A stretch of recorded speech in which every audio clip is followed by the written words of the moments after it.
If we are going to be making some more changes, I do want to know, though, if that was foreseen in the charts by Adrian, if she was able to ascertain that with the astrological position of Mars right now. Well, I mean, the planets do heavily influence our decisions, and Surprise! we'll be making personalized charts for everyone. You thought we were going to talk about NASA. Hello, everyone. This is Trends with Benefits. This is our weekly roundtable tech podcast here from Digital Trends, where we talk about a trending tech topic. We analyze it, give you some history, talk about where we're at, and then maybe where we're going. And this week, we are talking about the Mars launch, which is supposed to be happening at the end of this week, if it happens. Ideally, it's going to happen on this coming Thursday, which will be July 30th. So we're thinking that's what's going to happen. So we're going to be talking about that, talking about the race to Mars, talking about colonizing Mars. Are there going to be, cities there, what that's going to be like, all kinds of things that we're covering today. But to get going here, we are a podcast, an audio podcast, but we're also broadcasting live, which means you can join the conversation. Let us know what you want to talk about. Tell us your sign, but let's go ahead and introduce ourselves right now.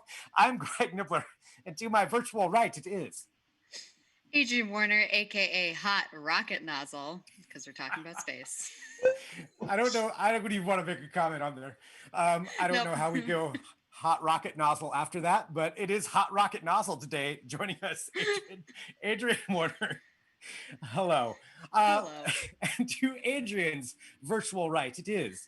Oh, I'm I'm Caleb Dennison, aka the Whiskey Mist, aka Marvin the Martian. Marvin and also, the Martian. I'd like to point out that I think my contributions to this show today are primarily going to be limited to humorous anecdotes, which is going to be difficult because I've never done any kind of space travel, so I don't know how it's going to work out. But I believe in you. Okay, going from Caleb. No, I'm just kidding. No, that's perfect. Caleb, your commentary is going to work perfect. We got Caleb Dennison down there, and then on the other end we have. I am Drew Prindle, aka Professor Prindle. I do the history segments here.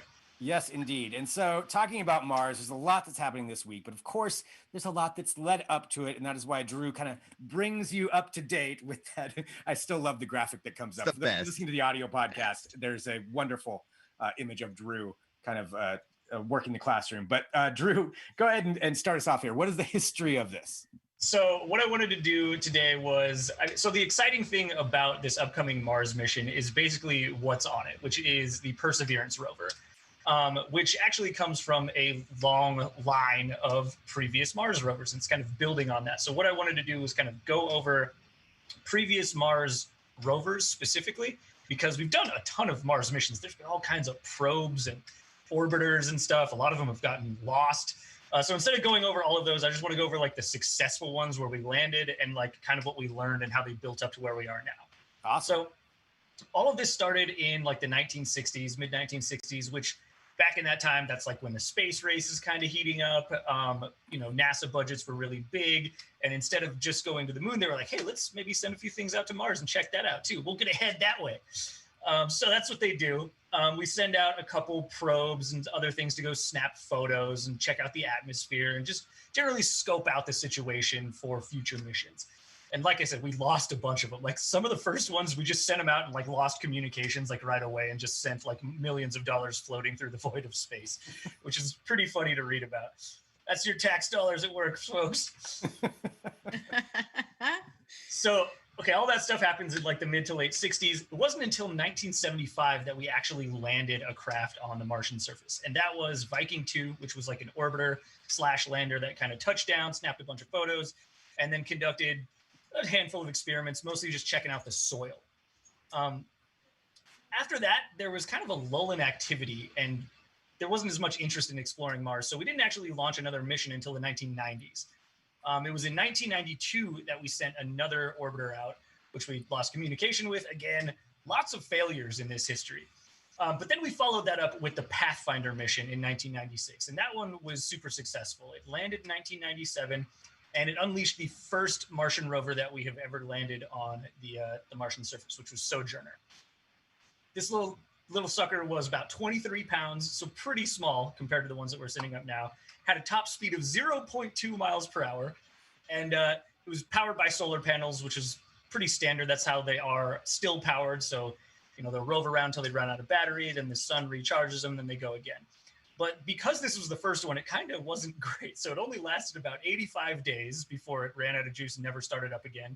And only traveled about 100 meters before it died. So not exactly the longest journey, but in that time, it picked up a bunch of data that kind of launched us into other missions. So we got good stuff on soil composition, Martian winds, chemical analysis of all the rocks and stuff. And we found, importantly on that mission, we found evidence that suggested that Mars at some point in time was probably warm and wet. And there was potentially water that had existed there in a liquid state at some point. We didn't have like concrete proof, but there was like the suggestion of it. So running off of those exciting findings, NASA follows up just a few years later with the launch of not one, but two new rovers in 2003. Those were Spirit and Opportunity, and they landed on Mars in 2004, right around the time that Hey Ya by Outkast was on the Billboard Top 100, just to give you a little... Nice. A little timestamp on that. Exactly. Nice context. Yes, I like that. So these two were a bit bigger than Sojourner. They carried way more scientific instruments, and they also landed in separate locations. But they had a common mission, which was basically find more concrete evidence that liquid water had indeed existed on Mars in the past. And they actually found pretty great evidence of that within just a couple of months. So they found that it had liquid water had for sure at some point existed on Mars, and that it could have supported basic microbial life. That was like the maybe. That maybe prompted NASA to launch yet another mission in 2011, which was the Curiosity rover, which lands in 2012, which, if you want another timestamp, that's around the time that the Mayan calendar was about to end and everybody thought the world was going to come to a close. If only we had been so lucky. Man, wow. Remember those sweet, innocent times? Oh, man. We just thought back when we thought stuff was bad. Oh, if only we knew. 8 years off. Curiosity was pretty awesome. It was way beefier than all the previous rovers. It had more scientific instruments even than Perseverance that's going up, interestingly. So they just decked it out. It had all kinds of cameras on it, which it would use to send photos back not only to NASA, but to its Twitter account. It was the first robot to have a Twitter account, Cute. which is pretty sweet. And this thing went up there specifically to find out evidence of like how long water had existed on Mars. So it kind of answered the question whether or not only whether or not it was warm and wet on there for some amount of time, but how long it had been there, because that helps scientists figure out like, was the timeline long enough for life to actually spring up at some point? Because if it was like, oh, the planet was wet for like a month and a half, that's not long enough. We need like millions and billions of years. It also did some more advanced soil analysis and determined that Mars did indeed have the right chemical ingredients to form life based on what we've seen here on Earth, because that's currently like the only base for comparison that we have. So that brings us up to where we're at with Perseverance, which is once again the most advanced Martian rover that we've built to date. It's going to build on all of the stuff that Curiosity and Opportunity and Spirit and all the other rovers kind of built up. So when it lands, it's going to specifically look for direct evidence that there was life on Mars. It's going to do this with a bunch of crazy scientific instruments. We have articles on Digital Trends that you should check out, by the way, if you're listening, about specifically the instruments that it's carrying. So it's got mass spectrometers, it's got these super advanced cameras, and we're also sending it to the best location that we know of to kind of search for life. There's this lake bed that's dried up now, but it's one of the last locations that we were pretty certain there was water. So if life clung to the surface, it was probably there. But excitingly, the thing that actually gets me going about this mission, more so than Perseverance, the part that I think a lot of people don't know about is that this mission has more than just a land-based rover on it. It's also got this little thing called Ingenuity, which is basically like a little helicopter that'll fly around Mars in like 90-second bursts. And the idea is that'll allow it to like travel a bunch of ground and go to places that rovers can't go. It's the first ever like rotor craft that we've ever sent to Mars. So that's pretty exciting. And, if everything works out as planned, that's going to drastically widen like the area of coverage that we can go and check out on Mars. And that's what, go ahead. I was going to say, that's what we want to get into too, is Perseverance and this particular helicopter. Yeah, the helicopter is amazing, man. We got an article coming up tomorrow for that thing. Actually, no, Thursday. So the day of the launch, we got a whole big feature going up about it. But it's so interesting because like the Martian atmosphere is super thin. So like the rotors have to spin at like crazy high speeds and move a ton of air or whatever the hell they call the gas that's clinging to Mars. So it can only run for like 90-second bursts. So it can't travel like super far. And I imagine it's going to be very, very squirrely and difficult to control because, like, as somebody who's flown like drones here on Earth, man, I can only imagine trying to fly something on another planet that you can't communicate with for like, there's like a 6-minute delay in communications. It's insane. So that's where we're at right now. We got a helicopter and a rover driving around the Martian surface. Which is pretty incredible because, go ahead. I'm sorry. I just wanted to, before we moved on from the history segment, I feel like we're still seeing images coming from Mars. Is there still an active rover there?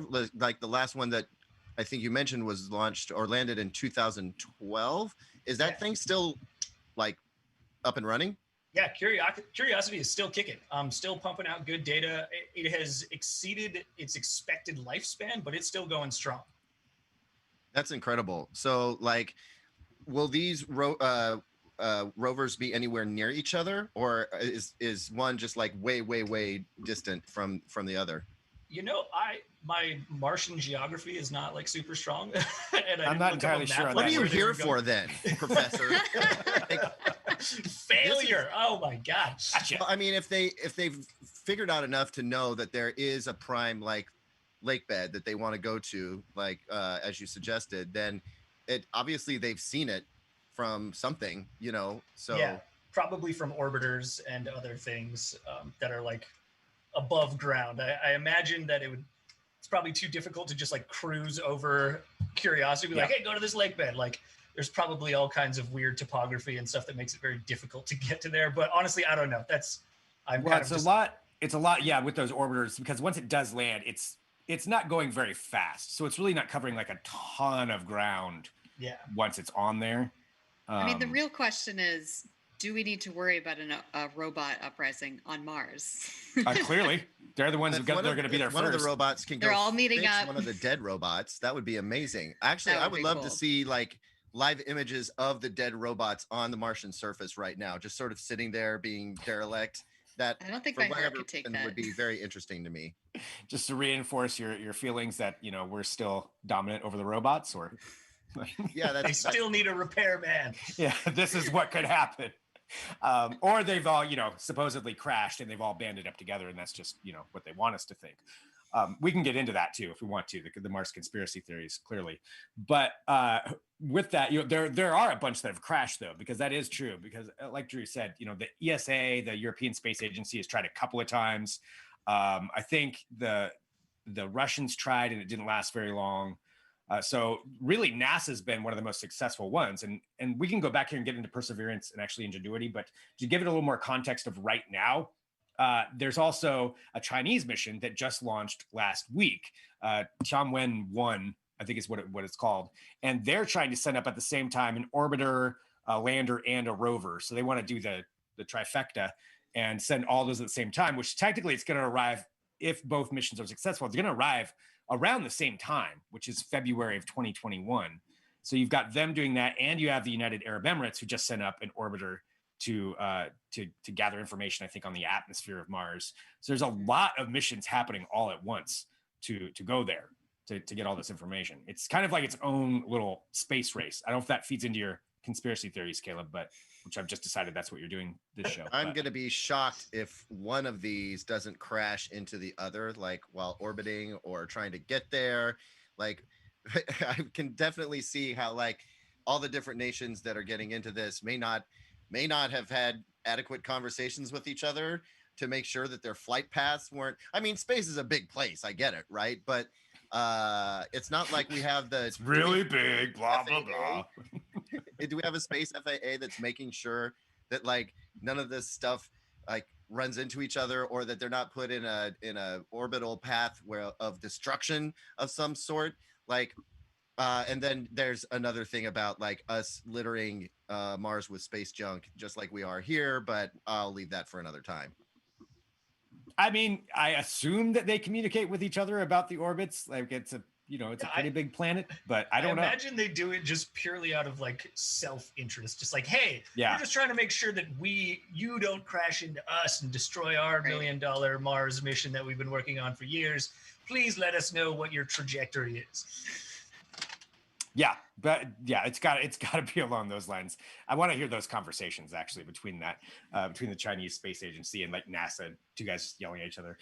But going from there though, talking about to what this Mars mission is, like to get back to that, to the Perseverance one, because what you were talking about is it is really doing some cool stuff up there when it comes down to the science. Searching for signs of ancient life, but it's also gathering some things for potential future missions where it's gathering rocks that could potentially be brought back on another mission that lands and then returns to Earth, which would be huge to actually bring Martian rocks back. And it's also testing out some fabric too of a potential suit just to see how it holds up in the weather on Mars, to see if that would be something that they could actually use. So which is kind of cool, because that kind of gets to the point of where we bring humans to Mars, which is what really the goal is of pretty much every space agency now. It feels like go back to the moon and get to Mars. And that's where I think that this kind of information can, be beneficial down the line. I guess the question comes down to how soon is that really going to happen? Because there's a lot of missions that are saying they're going to be able to do it soon. Elon Musk has said that I think 2025 or something like that is what he said. I looked on their site and it said 2028, and it's just like 2028. And that's not human. That's not manned missions. That's just them getting to Mars. But still, like that seems like a pipe dream, doesn't it? Yeah. I mean, it does, but it's like that's what everybody is going for. I think, like, I don't think it's going to happen that soon. Granted, I mean, I guess I don't know. I'm not an astrophysicist, but but I do say that I think the competition that we're seeing with all these different agencies, that could speed it up. But is that a good thing or not? To have all these different countries racing to get there, then you have private entities racing to get there. Is that good in the long run, or should we have just like one focused mission with everybody working together? What do you think? I think it's a good thing. I think the space race, for the moon, that kind of competition ended up being a good thing, because it was like this external motivating factor. It's like, we got to do it before somebody else does.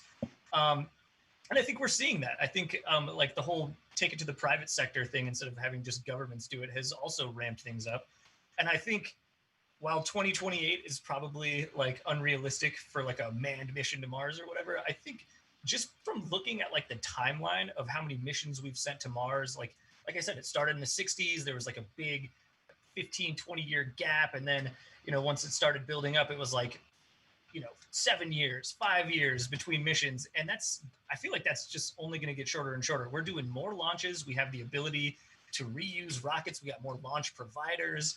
Like, it's just easier now to get to space, to get things up into space and shoot them off to Mars. So while I think 2028 is unrealistic, I do think it's going to be shorter than we're probably thinking. I think we're all used to this very long linear timeline, but really shit is progressing exponentially.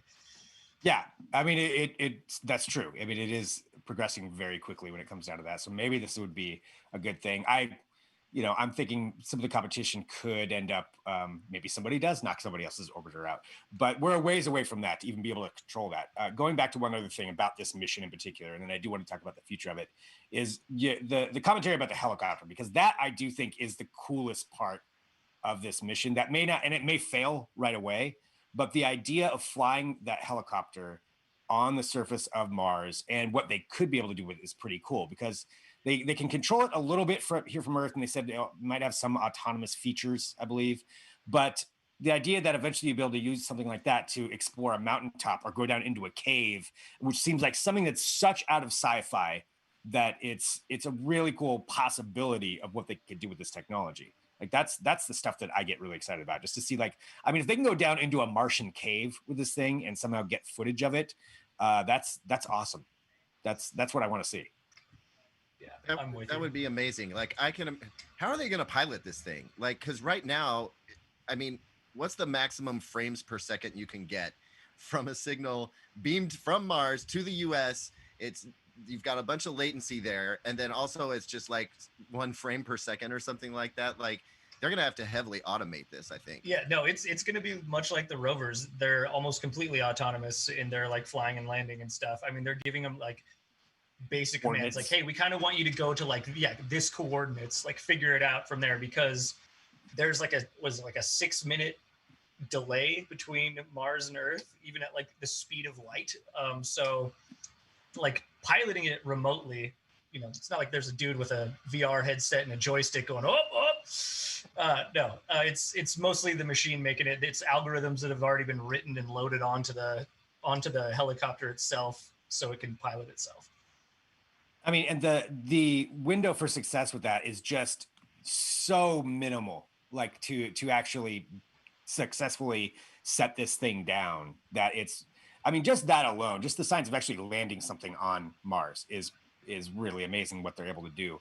But if they can do this, I mean, I think that's the kind of thing that just for, I don't know, for the, like what we're seeing right now with the space race, as far as the popularity of it, like this could really change. And that's one of those things where if everybody all of a sudden gets excited about Mars even more, like that could speed up that timeline even more, I think. Which always leads us to the question, like, would you want to go to Mars? That's what I have to ask. Adrian, would you go on a Mars trip?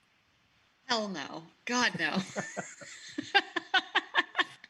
I have no interest until things are well terraformed, which will be beyond my lifetime, I assume. I was thinking about that, and then I started looking at some numbers because I couldn't remember exactly how long it actually takes to get to Mars. But apparently it's around 9 months.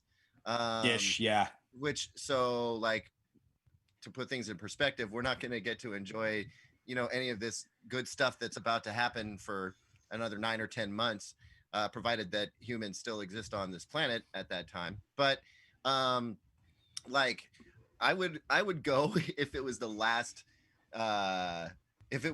hope of saving humanity, maybe. Like, because I mean, 9 months to get there, and then let's presume that you're just going to visit and then come back. You want to spend some time there, maybe 3 months. I mean, if it takes 9 months to get there, you want to stay a while, and then 9 months to see get the back. sights. So yeah, you know, check out the sites. You know, see what In and Out. See a couple canyons. Yeah. But I mean, let's say it's around 20 to 21 months round trip. What's interesting is the longest any human has been in space at the ISS in this case is 14 months, I think. So that's quite a bit longer, you know, than anybody's actually logged time in space. And I kind of wonder, like, maybe before we try and send a manned mission to Mars, we should probably maybe see exactly what the effects of being in space for that long is like, you know, because there's a bunch of, like, not just the physical stuff, but like the mental and emotional stuff that comes along with it. You know, I don't know, that's quite a bit longer. I mean, it's a long time. 14 months is a long time to begin with, but 21 is, that's a long time. You're just shy of 2 years. I don't know. Could you even handle something like that? Close quarters, you know? See, that's the thing. Like, we've got an article up on digitaltrends.com, and I just did an interview with her on Digital Trends Live as well, by a woman named Kate Green, who did 4 months in this dome in Hawaii to kind of mimic being on the surface of Mars. They even like delayed their communication. So all their email was delayed, or anytime they'd send out a message, it would be delayed just to like mimic it. And it was 6 people, 2 bedrooms, like a living room and a kitchen, and not maybe a little lab, not a whole lot. And we were talking about, you know, what some of the things are you'd have to overcome. And it's like the human mind is like, they'll probably figure out the tech to keep people alive, but it's how crazy are we going to go in there? Well, that reminds me, when was it? Like the 90s or something like that? Drew, you probably know. Like they did this biodome experiment, and they were there what for like did they call 2 it? years. It was like biodome 2 or something like that, and because Earth is the first biodome. I can't remember. There's a documentary on this that I watched. It was fascinating, and that whole experiment, that was exactly the thing. Like, they had everything figured out in terms of the environment and like how to keep it going and make it like a self-sustaining little, pod. But they started going crazy. Like They started like getting into fights, and yeah, it did not go well. I mean, Well, yeah, it just feels a little too like Cronenberg to me. Yeah. The documentary is called Spaceship Earth. If anybody wants to check that out, highly recommended. I'm totally watching that. It's super weird. Yeah, I mean, and that is, something that's going to be a huge factor, because she was even talking about, like if somebody like clears their throat all the time, but you start focusing on that and you're stuck in like a little cabin with them for months and months at a time to where it's just driving you insane. Like that's going to be one of the biggest hurdles that people are going to have to go through. One of the biggest, requirements is that you can mentally shut off and just to be able to handle something like that. Because otherwise, that's why, like in theory, I'm like, if we're in quarantine for another year, God, I hope not. But if we are, then maybe I'll do a trip tomorrow. That's a few more months. But I don't think I could handle that side. I know I would mentally cave. I know that. That's why the robots are going first. Yeah, right. There we go. But I also think this is why we need to focus more R&D money toward cryostasis. We need to knock you out, freeze you, put you in a pod so that you don't eat too much food. You don't have any space babies that are going to eat more food. Space babies. People get bored in space, and space babies happen. Got a couple of space babies on the way. 9 months, I mean. Yeah, that's more than enough time. And that little sucker is going to eat up all of the freeze-dried mashed potatoes that you have in the space pantry. So you can't have that. Caleb needs his potato salad. Exactly. That's how you get space baby. That's exactly, all of that would happen to me. All of it, guaranteed. I don't know what to say to that. All right. Well, space babies, something to be concerned with as well when you think about the Martian trips. I think we just birthed the idea for a really great movie. I'll tell you what, in space. I will absolutely watch the reality show of the first group of people that go to Mars. Like that, I will watch that. Speaking of, whatever happened to that one where the guy was going to be like the first guy to go to the moon, and it was going to be like a weird reality dating show? Yeah, that I think he actually got replies. It's this guy, and he's supposed to be going. It's with SpaceX to send him around the moon. And yeah, he was going to have a dating competition to see what lucky lady got to go with him and be trapped inside of a small tube for months or something like that. Weeks at a time. With how weird 2020 is, I would not be surprised if like some privatized space company was like, hey, we got to fund the mission somehow. So we hit up MTV and we're going to make a whole like live streamed reality show. It's Big Brother, Mars Edition. It's the biggest thing. Like everybody's going to watch it because how couldn't you? And that's how they fund the whole thing. I mean, hey, advertising dollars go far, right? I'll watch it. Into Mars, brought to you honestly, by Viacom. Getting everybody interested in the space race. I mean, that's the way you're going to do it. That's it. Reality TV show. Jersey Shore in space. That's where we're at as people. I'd still watch it though. God. I'm still stuck on the space fabric that you mentioned, and I'm like imagining the rovers wandering around Mars in like little sweaters. So I don't know what you were meant by space fabric. We've got rover sweaters and pants on as they're going through. That's clearly how they've got it set up. It's all designed. All right. I don't know where we go from space babies and robot pants sweaters, but thank you everybody for tuning into this show. This is Trends with Benefits. We sometimes don't know where it's going to go either, but the Mars launch is coming up. So it's scheduled. The window opens on July 30th, and then ideally it'll launch then. If not, there's always weather, things that could change that, but they've got like a couple week window where they can do this. And we've got lots of coverage at digitaltrends.com for you to take a look at. And so you can follow up. We'll be, I'm sure, broadcasting it. We've got commentary and articles on everything that we just covered too, if you want to read more about those. So check those out there. But most importantly, hit subscribe to the podcast. Wherever you get your podcasts, if you're watching on video, go find that, hit subscribe, share the show, let other people know about it. Send us an email, podcast@digitaltrends.com. Let us know about your space baby fears, and we will be back next week with another edition of Trends with Benefits. That was a weird ending, but we'll just leave it. It was a journey. Yeah, it was.